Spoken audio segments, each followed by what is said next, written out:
सजदा। एक बुजुर्ग दरिया के किनारे पर जा रहे थे। एक जगह देखा कि दरिया की सतह से एक कछुआ निकला और पानी के किनारे पर आ गया।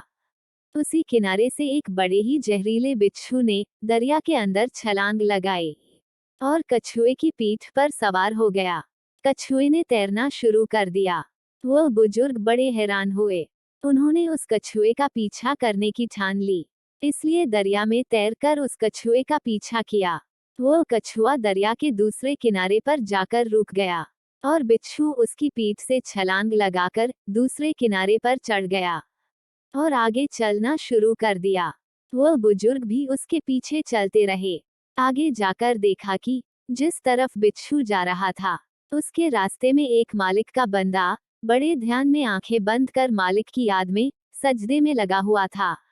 उस बुजुर्ग ने सोचा कि अगर यह बिच्छू उस नौजवान को काटना चाहेगा, तो मैं करीब पहुंचने से पहले ही उसे अपनी लाठी से मार डालूंगा।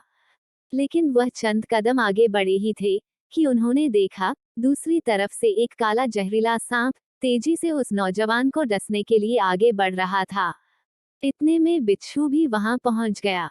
उस बिच्छू ने ऐन उसी हालत में सांप को डंक के ऊपर डंक मारकर उसे बेसुध कर दिया, जिसकी वजह से बिच्छू का जहर सांप के जिस्म में दाखिल हो गया और वह सांप वहीं अचेत होकर गिर पड़ा था।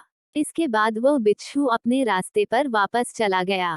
थोड़ी देर बाद जब मालिक का बंदा उठा, तब उस बुजुर्ग ने उसे बताया कि मालिक ने तेरी हिफाजत के लिए कैसे उस कछुए को दरिया के किनारे लाया, फिर कैसे उस बिच्छू को कछुए की पीठ पर बैठाकर सांप से तेरी रक्षा के लिए भेजा।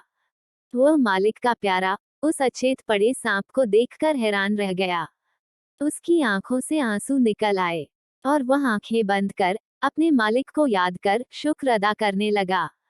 तभी मालिक ने उस बंदे से कहा, जब वो बुजुर्ग जो तुम्हें जानता तक नहीं था, वो तेरी जान बचाने के लिए लाठी उठा सकता है, और फिर तू तो मेरे काम में लगा हुआ था, तो फिर तुझे बचाने के लिए मेरी लाठी तो हमेशा से ही तैयार रहती है।